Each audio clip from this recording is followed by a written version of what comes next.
ರಾಜ್ಯದಲ್ಲಿ ಇವತ್ತು ಮತ್ತೊಮ್ಮೆ ಕೊರೋನಾದ ಮಹಾಸ್ಫೋಟ ಆಗುತ್ತಾ ಅನ್ನುವಂತಹ ಪ್ರಶ್ನೆ ಸದ್ಯಕ್ಕೆ ಉದ್ಭವಿಸ್ತಾ ಇದೆ.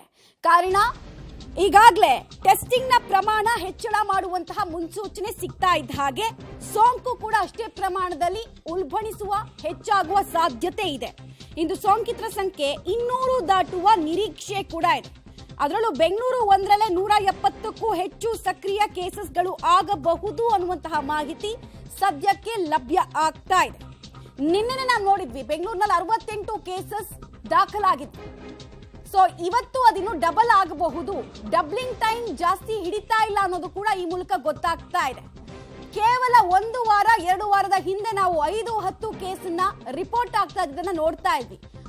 ನೋಡ್ತಾ ಇದ್ದ ಹಾಗೆ ಮತ್ತದೇ 100 200 ಅನ್ನೋ ನಂಬರ್ ಅನ್ನ ಕೂಡ ನೋಡೋದಕ್ಕೆ ಸ್ಟಾರ್ಟ್ ಆಗ್ತಾ ಇದೆ. ಇನ್ಫ್ಯಾಕ್ಟ್ ಇವತ್ತು ಇನ್ನಷ್ಟು ಆ ಸಂಖ್ಯೆ ಜಾಸ್ತಿ ಆಗಬಹುದು ಅನ್ನುವಂತಹ ನಿರೀಕ್ಷೆ ಇದೆ. ಬಿಕಾಸ್ ತುಂಬಾ ಜನರ ಟೆಸ್ಟ್ ರಿಪೋರ್ಟ್ ಇವತ್ತು ಕೂಡ ಬರ್ಲಿಕ್ಕಿದೆ. ಸೊ ಎಷ್ಟು ಜನರಿಗೆ ಪಾಸಿಟಿವ್ ಆಗುತ್ತೆ, ಸೋಂಕಿನ ತೀವ್ರತೆ ಏನ್ ಕತೆ, ಹಾಸ್ಪಿಟಲೈಸೇಷನ್ ನ ಕತೆ ಏನು, ಎಲ್ಲದರ ಬಗ್ಗೆ ಮಾಹಿತಿಯನ್ನ ಕೊಡ್ತಾ ಹೋಗ್ತೀವಿ. JN.1 ಆತಂಕ ಕರ್ನಾಟಕದಲ್ಲಿ ಈ ಮೂಲಕ ಮುಂದುವರಿತಾ ಇದೆ. ಜನಕ್ಕೆ ಡೆಫಿನೆಟ್ಲಿ ಭಯ ಪಡಿಸ್ತಾ ಇಲ್ಲ, ಬಟ್ ಏನಿದೆ ವಾಸ್ತವಾಂಶ ಅದನ್ನ ತಿಳಿಸಲೇಬೇಕು. ಹೀಗಾಗಿ ನಾವು ಇವತ್ತಿನ ಕೇಸ್ಗೆ ಸಂಬಂಧಪಟ್ಟಂತಹ ಡೀಟೇಲ್ಸ್ ನೋಡ್ತಾ ಇದೀವಿ. ಬೆಂಗಳೂರು ಮತ್ತೊಮ್ಮೆ ಕೊರೋನಾದ ಹಾಟ್ಸ್ಪಾಟ್ ಆಗೋ ಹಾದಿಯಲ್ಲೇ ಏರುಮುಖದಲ್ಲೇ ಸಾಗ್ತಾ ಇದೆ ಕೊರೋನಾ ಕೇಸ್ಗಳ ಸಂಖ್ಯೆ. ನೀವು ನೋಡ್ತಾ ಇರಬಹುದು, ಈಗ ಒಂದಷ್ಟು ಡೇಟಾ ಕೂಡ ನಿಮ್ಮ ಮುಂದೆ ಇಡ್ತಾ ಇದೀವಿ ನಾವು. ಬೆಂಗಳೂರು, ಮೈಸೂರು, ರಾಮನಗರ, ಚಿಕ್ಕಮಗಳೂರಿಗೆ ಸಂಬಂಧಪಟ್ಟಂತೆ ರಾಜ್ಯದಲ್ಲಿ ಎಷ್ಟು ಪ್ರಕರಣಗಳು ದಾಖಲಾಗ್ತಾ ಇದಾವೆ, ಆಮೇಲೆ ಯಾರಿಗೆ ಸಿಂಹಪಾಲು, ಯಾವ ಜಿಲ್ಲೆಗೆ ಬಹುಪಾಲು ಅನ್ನೋದನ್ನ ಕೂಡ ನೀವು ನೋಡ್ತಾ ಇದ್ದೀರಾ. ಬೇರೆ ಜಿಲ್ಲೆಗಳಲ್ಲಿ 1, 2, 6 ಅಂತ ಸಿಂಗಲ್ ಡಿಜಿಟ್ ಅಲ್ಲಿ ನಂಬರ್ ಇದ್ರೆ, ನಮ್ಮಲ್ಲಿ ಆಲ್ರೆಡಿ ಟ್ರಿಪಲ್ ಡಿಜಿಟ್ ನ ನಂಬರ್ ಕಾಣಿಸೋದಕ್ಕೆ ಸ್ಟಾರ್ಟ್ ಆಗ್ತಾ ಇದೆ. ಆಕ್ಟಿವ್ ಕೇಸಸ್ಗಳ ಪ್ರಮಾಣ ಜಾಸ್ತಿ ಆಗ್ತಾ ಇದೆ. ಹೌದು, ಅದರಲ್ಲಿ ಕೆಲವು ಮೈಲ್ಡ್ ಸಿಂಪ್ಟಮ್ಸ್ ಇರೋದು, ಹಾಸ್ಪಿಟಲೈಸೇಷನ್ ಅಗತ್ಯ ಇಲ್ಲದೆ ಇರೋದೆಲ್ಲ ಇದೆ. ಮತ್ತೆ ಸಾವು ಕೂಡ ಅಷ್ಟೇ 1, 2 ಅಂತ ಪ್ರತಿದಿನ ಆಗ್ತಾ ಇರೋದು ಆರೋಗ್ಯ ಇಲಾಖೆಯ ನಿದ್ದೆ ಕೆಡಿಸುವಲ್ಲೂ ಕೂಡ ಪ್ರಮುಖ ಪಾತ್ರವನ್ನ ವಹಿಸ್ತಾ ಇದೆ. ಹೀಗೆ ಇದು ಮುಂದುವರಿತಾ ಹೋದ್ರೆ, ಅಂದ್ರೆ 2 ದಿನಕ್ಕೊಂದ್ಸಲ ಕೇಸಸ್ ಡಬಲ್ ಆಗ್ತಾ ಹೋದ್ರೆ, ಡಬ್ಲಿಂಗ್ ಟೈಮ್ ತುಂಬಾ ಕಡಿಮೆ ಇದ್ದಾಗ ಬರ್ಡನ್ ಆಫ್ ರೆಸ್ಪಿರೇಟರಿ ಇನ್ಫೆಕ್ಷನ್ಸ್ ಜಾಸ್ತಿ ಆಗುತ್ತೆ. ಆ ಬರ್ಡನ್ ಹಾಸ್ಪಿಟಲ್ ಮೇಲೂ ಬೀಳುತ್ತೆ.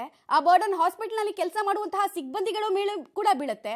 ಆಮೇಲೆ ಇಡೀ ಆರೋಗ್ಯ ವ್ಯವಸ್ಥೆನೇ ತಲೆ ಕೆಳಗಾಗುವಂತಹ ಸ್ಥಿತಿ, ಬುಡಮೇಲಾಗುವಂತಹ ಸ್ಥಿತಿ ನಿರ್ಮಾಣ ಆಗ್ಬಿಡುತ್ತೆ. ಹೀಗಾಗಿ ನಿಯಂತ್ರಣ ಮಾಡಬೇಕಾಗಿರೋದು ಅತ್ಯಂತ ಆದ್ಯ ಕರ್ತವ್ಯ ಕೂಡ ಹೌದು.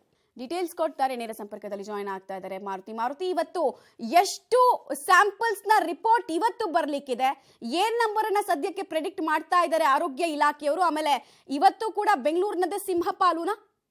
ಖಂಡಿತ ಮಮತಾ, ಇವತ್ತು ಸಹ ಬೆಂಗಳೂರಲ್ಲೇ ಅತಿ ಹೆಚ್ಚು ಕೇಸ್ಗಳಾಗುವಂಥ ಸಾಧ್ಯತೆ ಇರುವಂಥದ್ದು. ಈಗಾಗಲೇ ರಾಜ್ಯ ಸರ್ಕಾರ, ಆರೋಗ್ಯ ಇಲಾಖೆ ಮತ್ತು ಎಲ್ಲ ಜಿಲ್ಲಾಸ್ಪತ್ರೆಗಳು ಮತ್ತು ಎಲ್ಲ ಕಡೆಗೂ ಸಹ ಪ್ರತಿನಿತ್ಯ 5,000 ಟೆಸ್ಟ್ ಮಾಡೋದಕ್ಕೆ ಟಾರ್ಗೆಟ್ ಗುರಿ ಇಟ್ಕೊಂಡಿರೋದ್ರಿಂದ ಬೆಂಗಳೂರಲ್ಲಿ ಸಿಂಹಪಾಲು ಕೇಸ್ಗಳು ಬರುವಂಥ ಸಾಧ್ಯತೆ ಇರುವಂಥದ್ದು. ಈಗಾಗಲೇ 2 ವಲಯದ ರಿಪೋರ್ಟ್ ಕೂಡ ಇರುವಂಥದ್ದು. 300ಕ್ಕೂ ಹೆಚ್ಚು ಟೆಸ್ಟ್ ಮಾಡಿದ್ದು 13 ಕೇಸ್ಗಳು ಈಗಾಗಲೇ ದಾಖಲಾಗಿರುವಂಥದ್ದು.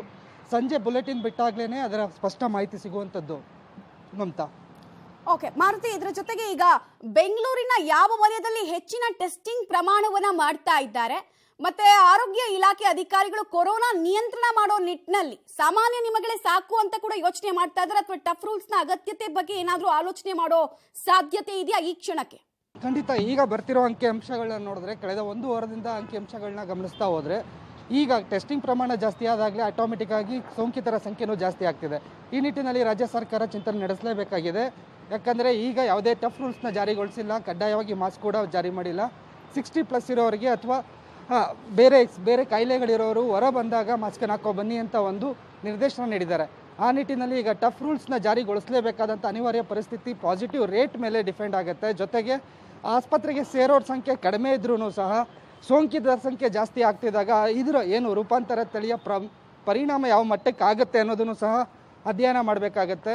ಸದ್ಯದ ಮಟ್ಟಕ್ಕೆ ತಜ್ಞರು ಹೇಳ್ತಿರುವಂಥದ್ದು ಇದು ಯಾವುದೇ ರೀತಿಯ ಆತಂಕ ಸೃಷ್ಟಿ ಮಾಡ್ತಿಲ್ಲ ಅಂತ. ಆದರೆ ಸೋಂಕಿತರ ಸಂಖ್ಯೆ ದಿನದಿಂದ ದಿನಕ್ಕೆ ಡಬಲ್ ಆಗ್ತಾ ಹೋದಾಗ ಆಸ್ಪತ್ರೆಗೆ ಸೇರೋರ ಸಂಖ್ಯೆನೂ ಹೆಚ್ಚಾಗುತ್ತೆ. ಹೀಗಾಗಿ ರಾಜ್ಯದಲ್ಲೂ ಸಹ ಎಸ್ಪೆಷಲಿ ಬೆಂಗಳೂರಲ್ಲಿ ಟಫ್ ರೂಲ್ಸ್ನ ಅನಿವಾರ್ಯ ಪರಿಸ್ಥಿತಿ ನಿರ್ಮಾಣ ಆಗುವಂಥ ಸಾಧ್ಯತೆ ಹೆಚ್ಚಾಗಿ ಕಾಣಿಸ್ತಿದೆ. ಇನ್ನು ಮುಂದಿನ ದಿನಗಳಲ್ಲಿ, ಅಂದರೆ ಇನ್ನು 2-3 ದಿವಸದಲ್ಲಿ ಕ್ರಿಸ್ಮಸ್ ಹಬ್ಬ ಬರುತ್ತೆ, ಆನಂತರದಲ್ಲಿ ನ್ಯೂ ಇಯರ್ ಸೆಲೆಬ್ರೇಷನ್ ಆಗುತ್ತೆ. ಜನ ಹೆಚ್ಚಾಗಿ ಗುಂಪು ಸೇರುವಂಥದ್ದು, ಹೊರ ರಾಜ್ಯಗಳಿಂದ ರಾಜ್ಯಕ್ಕೆ ಬರುವಂಥದ್ದು ಅಥವಾ ಟ್ರಾವೆಲಿಂಗ್ ಹಿಸ್ಟ್ರಿ ತುಂಬ ಹೆಚ್ಚಾಗೋ ಸಾಧ್ಯತೆ ಇರೋದ್ರಿಂದ ಈ 1 ವಾರದಲ್ಲಿ ಆಗುವಂಥ ಪಾಸಿಟಿವ್ ರೇಟ್ ಏನಿದೆ, ಇದು ರಾಜ್ಯದ ಕೊರೋನಾ ಭವಿಷ್ಯ ಯಾವ ರೀತಿ ನಿರ್ಧಾರ ಆಗುತ್ತೆ, ಎಷ್ಟು ಸಂಖ್ಯೆಯಲ್ಲಿ ಇದು ದುಪ್ಪಟ್ಟಾಗುತ್ತೆ ಅನ್ನೋದನ್ನು ನಿರ್ಧಾರ ಮಾಡುತ್ತೆ. ಆ ನಿಟ್ಟಿನಲ್ಲೂ ರಾಜ್ಯ ಸರ್ಕಾರ ಮತ್ತು ಆರೋಗ್ಯ ಇಲಾಖೆ ಈಗ ಗಂಭೀರವಾದ ಚಿಂತನೆ ನಡೆಸ್ತಿದೆ. ಯಾವ ರೀತಿ ಇದನ್ನು ತಡೆಗಟ್ಟೋದಕ್ಕೆ ಹೆಚ್ಚಿನ ಕ್ರಮಗಳನ್ನ ಕೈಗೊಳ್ಳಬೇಕು ಮತ್ತೆ ರೂಲ್ಸ್ನ ಯಾವ ರೀತಿ ಬಿಗಿಗೊಳಿಸಬೇಕು ಅನ್ನೋದ್ರ ಬಗ್ಗೆನೂ ಸಹ ಚಿಂತನೆ ನಡೆಸ್ತಿರುವಂಥದ್ದು ಮಮತಾ. ರೈಟ್, ಧನ್ಯವಾದ ಮಾರುತಿ ತಮ್ಮ ಮಾಹಿತಿಗಾಗಿ. ಕೇಸ್ ಡಬ್ಲಿಂಗ್ ಟೈಮ್ ತುಂಬಾ ಕ್ರೂಷಿಯಲ್ ಆಗುತ್ತೆ ಯಾವಾಗಲೂ ಸಾಂಕ್ರಾಮಿಕ ರೋಗಕ್ಕೆ ಸಂಬಂಧಪಟ್ಟಂತೆ.